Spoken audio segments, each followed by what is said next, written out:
Allah Subhanahu Wa Taala memberitahu kita kejadian luar biasa yang akan berlaku pada hari penghakiman. Dan tajuk yang kita jumpa dalam beberapa buku klasik tafsir adalah Khutbatul Asyaitan. Khutbah syaitan. Syaitan akan memberikan khutbah. Dan khutbah syaitan ini akan berlaku pada hari penghakiman. Atau ada yang berkata tepat setelah penghakiman selesai dan mereka telah memasuki Jahannam. Kita perlu bertanya kepada diri sendiri mengapa Allah Subhanahu Wa Taala memberitahu kami tentang khutbah iblis. Mengapa Al-Quran mempunyai khutbah yang akan diberikan oleh iblis kepada pengikutnya? Dan responnya di situ amat jelas bahawa sebelum ia berlaku, Allah Azza wa Jal memperingatkan kita untuk memperhatikan, manfaatkannya sebelum ia berlaku. Allah dalam rahmahnya memberitahu kita tentang apa yang akan berlaku pada masa hadapan. Dan dia mewahyukan untuk kita khutbah dari yang terburuk supaya kita insya-Allah Ta'ala akan dilindungi daripada mendengarnya sendiri secara live dari sumbernya kelak. Allah Azza wa Jal berfirman, wa barazu lillahi jami'an. Kesemua mereka akan berdiri di hadapan Allah. Faqalat du'afa'u lillazina istakbaru. Mereka-mereka yang lemah menjoroti umat manusia yang hanya sebagai pengikut-pengikut akan berkata kepada yang diberikan kuasa di kalangan mereka, Inna kunna lakum taba'ah. Kita semua hanya mengikut engkau. Kamu adalah orang tu yang suruh kita melakukan semua dosa ini untuk menolak Tuhan, untuk melakukan ini dan itu. Kita ikut kamu. Fa'ah antum mughnuna anna min azabillahi min syai'. Boleh tak kamu sekarang tolong kita untuk dielakkan sepenuhnya atau sebahagian dari hukuman Allah? Jadi orang ramai ini akan melihat kepada pemimpin-pemimpin mereka dan berkata, tengok ni, kamu adalah pemimpin kami. Kami meletakkan kamu bertanggungjawab dan kamu adalah orang yang menyuruh kami menolak Allah untuk menolak para nabi, melakukan ini dan itu. Dan seperti dulu di dunia kami menghormati kamu dan berikan kamu kekayaan semua dan sebagainya. Sekarang kamu boleh mengambil bahagian kami juga. Atau sekurang-kurangnya sebahagian daripada bahagian kami hukuman Allah. Boleh tak? Dan kita semua tahu jawapannya kan? Pemimpin-pemimpin ini berkata, Qalu law hadanallahu lahadainakum. Ini bukan salah kami. Kami tidak dibimbing. Sekiranya Allah tidak membimbing kami ketika itu, kamu tahu itu bukan salah kami. Oleh itu, mereka ini pula cuba menyalahkan Allah. Walaupun pada akhirnya semua umat manusia sama, semua diberi akal, fitrah dan boleh mengenali antara kebenaran dari kejahatan. Ini bukan alasan apabila seseorang berkata, tolak Tuhan. Kamu pula pergi tolak Tuhan. Allah Subhanahu Wa Taala memberi kita semua akal fikiran juga untuk pakaikan. Oleh itu kat sini mereka cuba menyalahkan pemimpin. Para pemimpin berkata pula, ini bukan salah kita. Okey, sekarang jadi siapa lagi yang akan mereka tujukan komplain mereka tu semua? Mereka beralih ke syaitan. Sekarang ini adalah khutbah dari iblis yang akan berlaku. Sebab mereka ni semua menyalahkan iblis pula. Ini semua salah kau. Kau yang buat ni. Sekiranya kau tidak menyesatkan kami, kami tidak akan mengikut kau. Maka kita semua pemimpin dan pengikut tidak akan berada di tempat ini sekarang tahu. Para sarjana kami menyebutkan bahawa orang akan mengelilingi iblis dan mereka kemudian akan menyalahkan iblis. Oleh itu iblis sendiri akan berdiri yakhtub untuk memberikan khutbah. Itulah sebabnya kami mendapat gelaran khutbatul syaitan di sini. Semoga Allah Subhanahu Wa Taala melindungi kita semua agar kita tidak perlu melihatnya dengan mata kepala kita sendiri pada hari itu. Allahumma amin. Okey, para sarjana telah mengatakan bahawa pengikutnya itu bawa keluar mimbar. Dan iblis akan berdiri di atas mimbar. Jadi semua orang dalam Jahannam sekarang akan mendengar khutbah iblis. Dan Allah Subhanahu Wa Taala berfirman dalam Al-Quran, Wa qala syaitanu lamma qudiyal amru. Sekarang kan apabila semuanya telah selesai dan keputusan telah diluluskan, orang jannah pergi ke jannah dan orang-orang Jahannam diseret ke Jahannam. Jadi mereka melihat kenyataan semua ini berlaku dan mereka menyalahkan iblis untuk semua ini. Wa qala syaitanu lamma qudiyal amr. Sekarang penipuan apa yang boleh aku katakan lagi? Aku nak menipu macam mana pula sekarang? Innallaha wa'adakum wa'dal haqqi wa wa'adtukum. Oi, kamu ni semua telah diberi dua jenis janji. Kamu diberi janji oleh Allah dan kamu diberi janji oleh aku. Sekarang kamu melihat janji mana yang betul? Kamu semua telah melihat orang-orang jannah pergi ke jannah dan kamu sekarang melihat orang-orang Jahannam masuk ke dalam Jahannam. Kamu telah mempunyai dua janji ini. Kamu boleh pilih salah satu daripadanya. Aku tidak sembunyikan janji Allah dari kamu. Ia ada di depan mata kamu itu. Aku memang mengaku. Aku telah berjanji kepada kamu. Wa wa'adtukum. Aku telah berjanji kepada kamu dulu. Ikut aku. Engkau akan menjalani kehidupan yang panjang. Ikut aku. Kamu akan gembira. Ikut aku, kamu akan menikmati. Dan Allah juga berjanji kepadamu. Janji-janji Allah adalah dalam Al-Quran. Ikutlah aku, kamu akan masuk jannah. Ikut aku dan menjalani kehidupan yang soleh. Ikut aku. Janji-janji itu semua ada. Jadi kedua jenis janji itu ada di hadapan mata kamu. Sekarang kamu semua dan aku dapat melihat. Innallaha wa'adakum wa'dal haq. Janji Allah itu benar. Dan aku pula, aku berbohong pada kamu.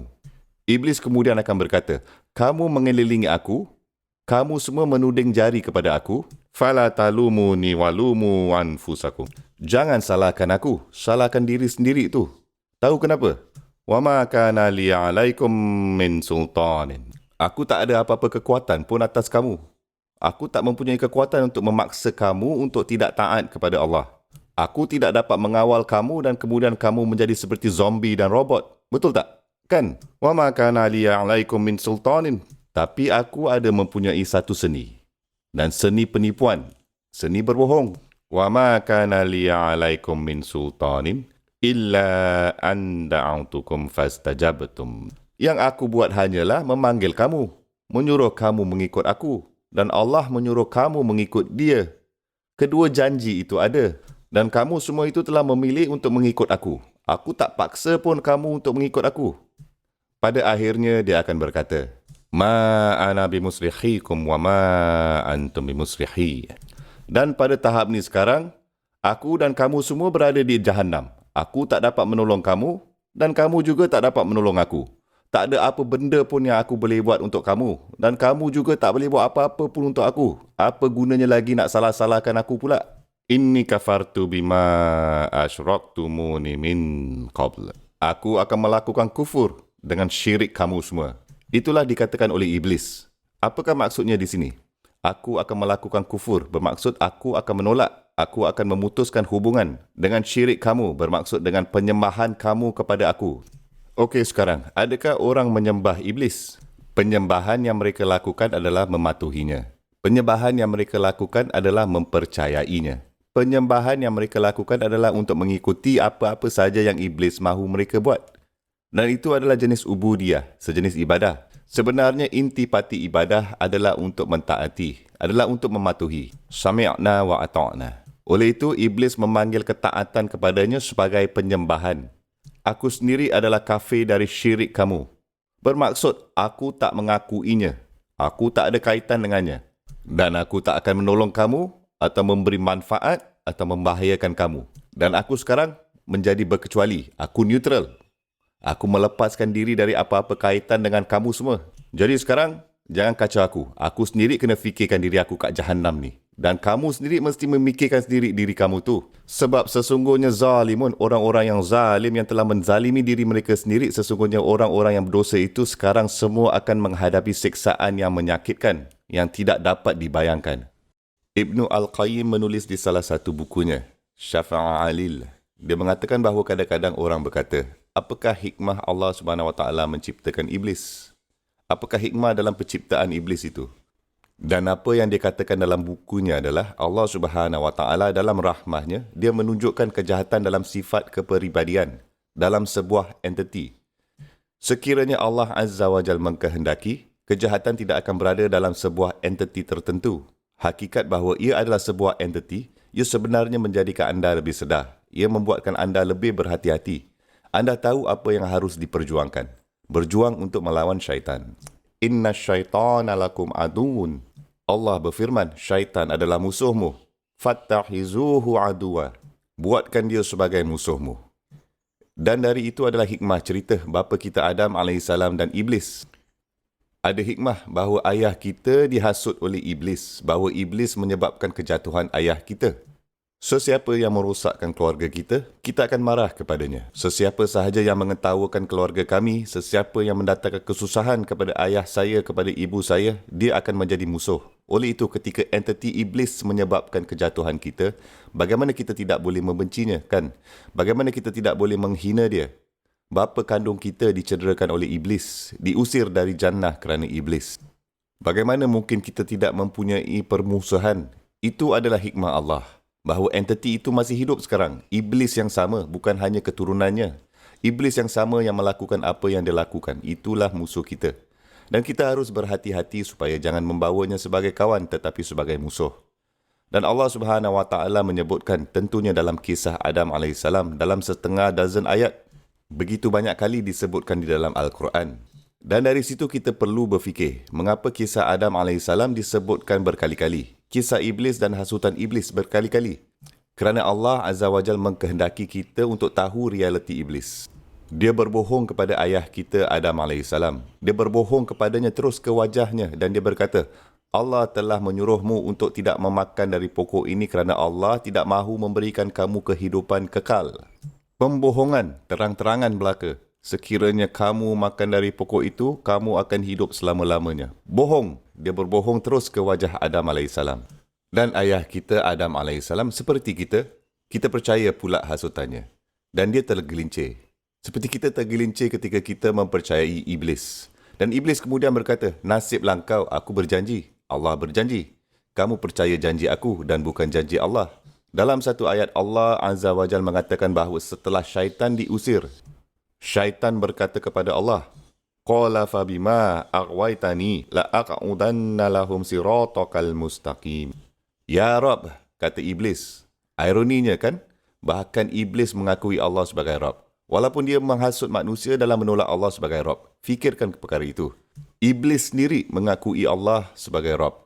Dan iblis membuat doa kepada Allah. Qala Rabbi. Iblis berkata, Rabbi, Tuhanku. Kerana dia ni bukannya bodoh. Dia tak bodoh. Dia tahu Allah menciptakannya. Dia tidak menafikannya. Tetapi dia mahu membiarkan orang lain menafikan apa yang dia sendiri percaya. Jadi dia berkata, wahai Rabbku, kerana engkau, kan, sudah tentu iblis menyalahkan Allah. Kerana engkau, la'aq'udanna lahum siratakal mustaqim. Aku akan duduk siratakal mustaqim, di siratmu. Dan aku akan menghalangi mereka memasuki sirat. Summa la'atiyannahum min baini aydihim wa min khalfihim wa an aymanihim wa an syama'ilihim. Dan aku akan menyerang dari setiap sudut, dari depan, dari belakang, dari kanan, dari kiri, dan engkau akan mendapati sebahagian besar pengikut engkau, kebanyakan penyembah engkau, mereka tidak bersyukur kepada engkau. Dan Allah Azza wa Jal menceritakan kisah ini kepada kita.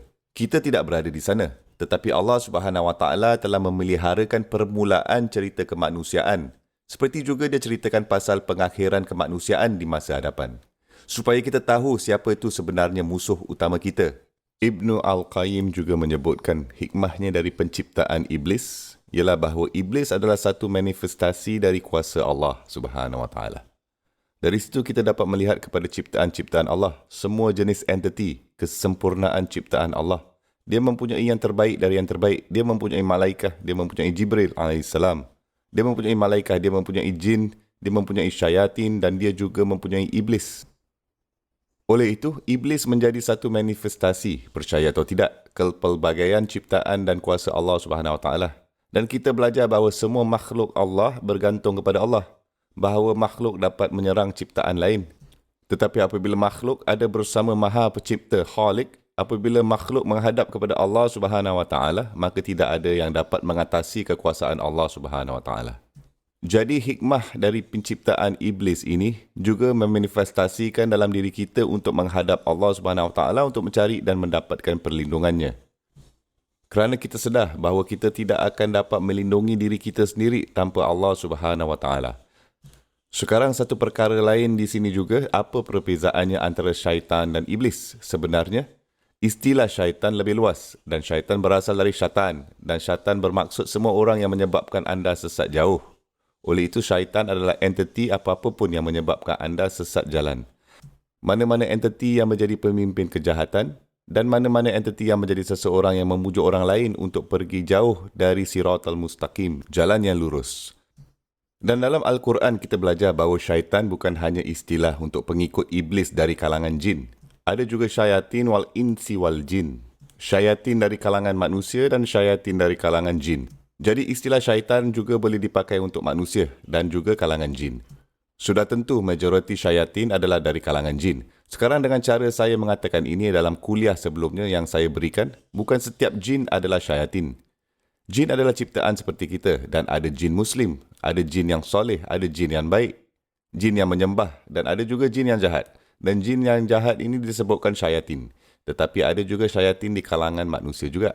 Dalam hadis sahih Muslim, Nabi kita SAW mengatakan bahawa ke arah akhir zaman, orang akan datang, du'atun ala abwabi jahannam. Mereka-mereka adalah da'i, memanggil tetapi tidak kepada Allah. Ala abwabi jahannam. Mereka memanggil tetapi kepada jahannam. Dan beliau mengatakan bahawa syayatin fi suratil insan. Mereka adalah syayatin dari kalangan manusia. Hadis secara literal memanggil mereka. Ini adalah manusia, mereka adalah manusia syayatin. Bahawa ini adalah orang-orang. Mereka adalah dari darah daging kita sendiri. Tetapi mereka setaraf syayatin di kalangan manusia. Okey, sekarang orang-orang ini, mereka sepanjang hidupnya didedikasikan untuk fitnah dan fasad. Untuk membuat kotor dan menyesatkan orang lain. Dan kami meminta perlindungan Allah SWT. Okey, sekarang seseorang yang melakukan dosa, ini tidak menjadikannya seorang syayatin. Tetapi jika seseorang menjadi pintu dosa dalam masyarakat, seseorang menjadi pemimpin kejahatan, mengajak orang lain melakukan dosa, maka itu memang syayatin. Dan terdapat banyak contoh. Dan kami meminta perlindungan dari Allah SWT dan afiah dari itu. Ibn Qayyim juga menyebut semasa dia bercakap tentang hikmah penciptaan syaitan, ini penting untuk difahami bagaimana syaitan dapatkan kita. Hanya untuk meringkaskan beberapa perkara utama secara ringkas, jelas dari taktik sederhana syaitan adalah taktik untuk menyebabkan kita lupa. Menyebabkan kita lalai. Dan ini adalah Alhamdulillah kami bersyukur kepada Allah bahawa jika syaitan berjaya, kita tidak bertanggungjawab. Sekiranya kita melupakan sesuatu. Jadi taktik syaitan ini adalah dia menyebabkan kita tidak memikirkan masa untuk membuat solah. Kita boleh tidak sedar sudah tiba masanya untuk solah. Kita tidak sedar misalnya kita kadang-kadang boleh tertidur walaupun kita mahu bangun. Syaitan mungkin dapat membantu kita dalam terbabas kerana tidur. Kita tak dapat nak bangun. Bila-bila masa ini berlaku, ia dari syaitan. Ada peristiwa sekali itu dalam hidup Nabi SAW. Beliau terbabas tidur dan terlepas fajar. Itu adalah hikmah Allah. Sekiranya Allah mahukan, beliau tidak akan terbabas dari tidurnya untuk bersolat fajar. Dan beliau tertidur dan terlepas fajar kerana dari pertempuran sehari sebelumnya. Dan askar-askar letih, mereka tidur lewat malam. Beliau telah menempatkan Bilal radhiyallahu anhu untuk membangunkan mereka untuk fajar. Dan Bilal sendiri tertidur dan seluruh tentera terlepas fajar. Alasan mereka adalah peperangan jihad pada hari sebelumnya. Alasan mereka bukan tengok movie pada malam sebelumnya. Ia melakukan jihad pada hari sebelumnya. Jika anda bercerita tentang alasan, maka itulah alasan yang sangat kukuh. Nabi SAW bangun dan berkata, ini adalah kawasan di mana syaitan begitu dan begitu juga. Kita akan bergerak ke tempat lain. Dan beliau telah menyalahkannya pada syaitan. Jadi syaitan ini seperti campur tangan untuk berterusan dan terbabas dalam tidur mereka itu. Atau menyebabkan mereka lupa. Dalam surah Al-Kahf, وَمَا أَنْسَانِهُ إِلَّا الشَّيْطَانُ أَنْ أَذْكُرَهُ. Syaitan telah menyebabkan aku lupa.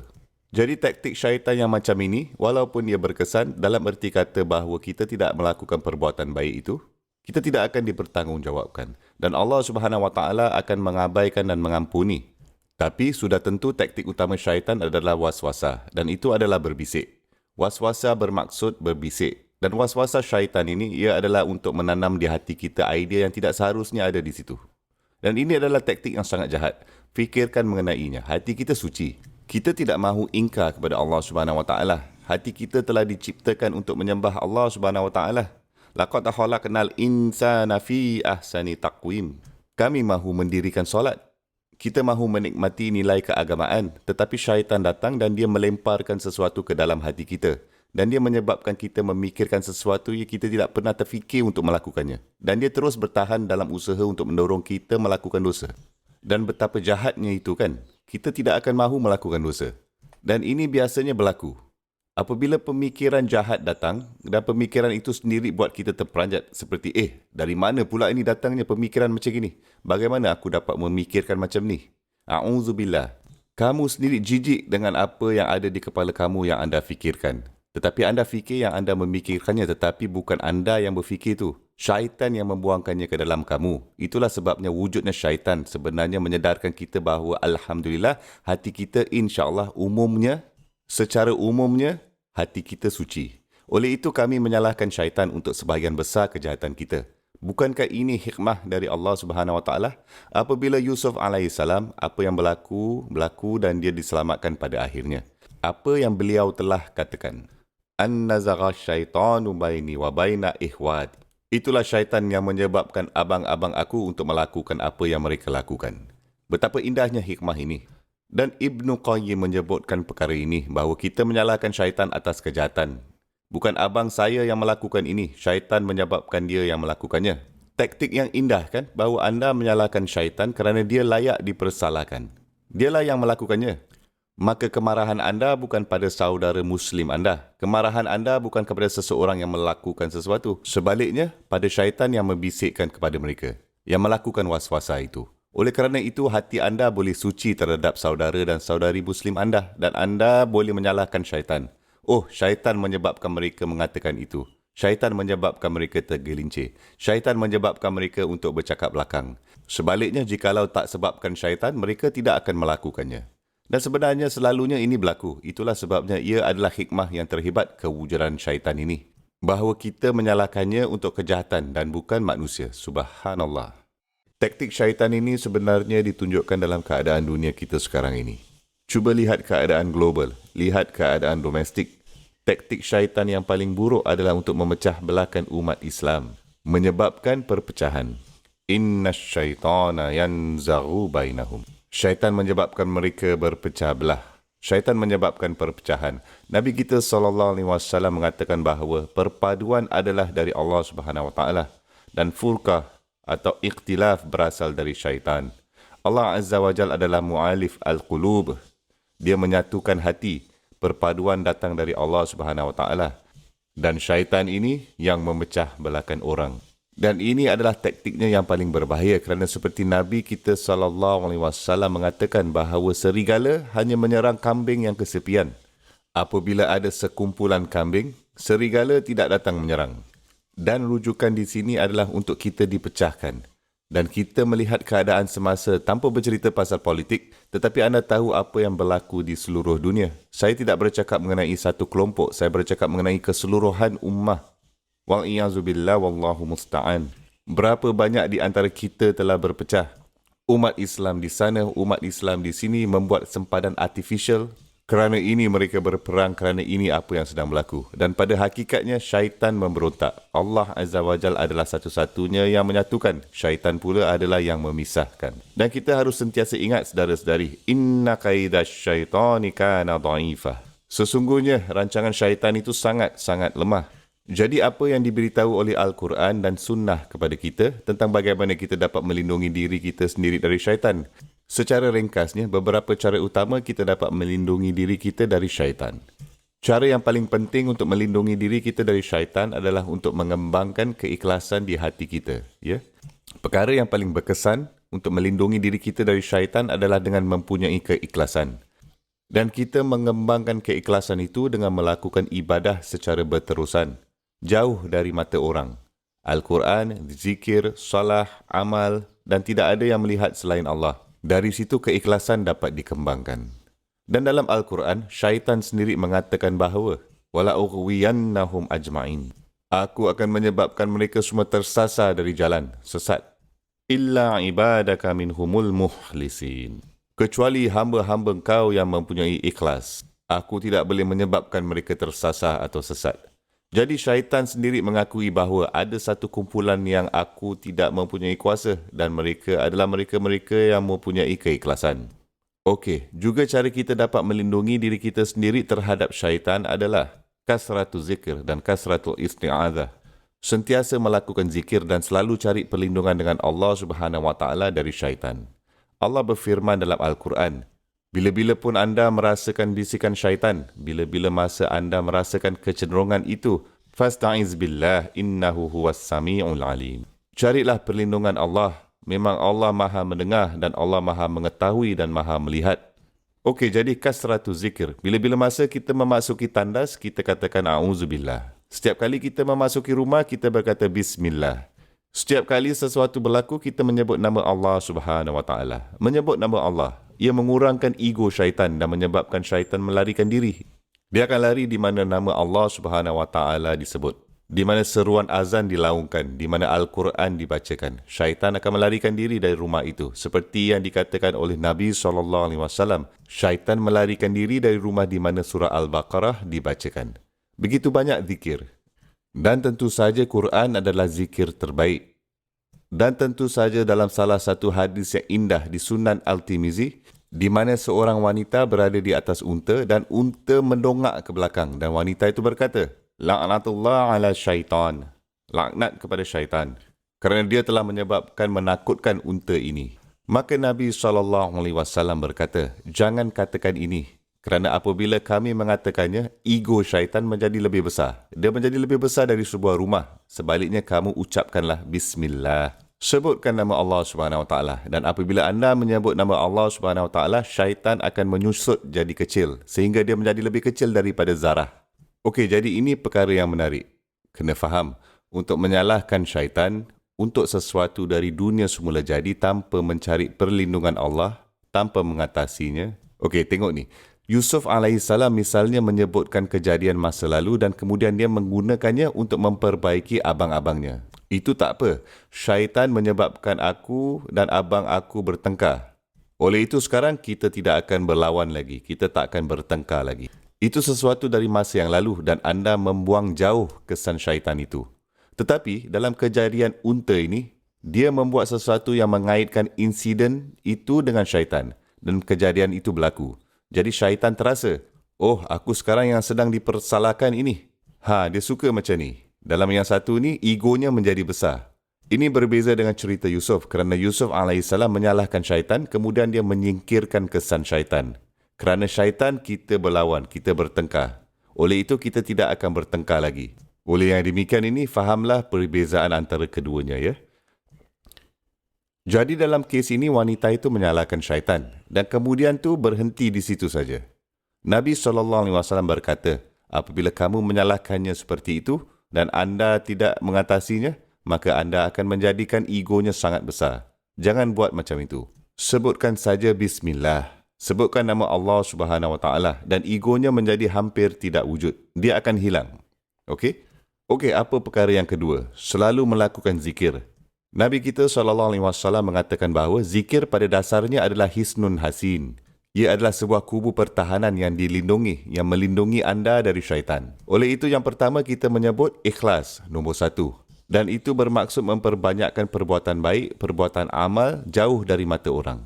Dan nombor 2, semua jenis zikir. Isti'azah, doa, Al-Quran, semua jenis zikir.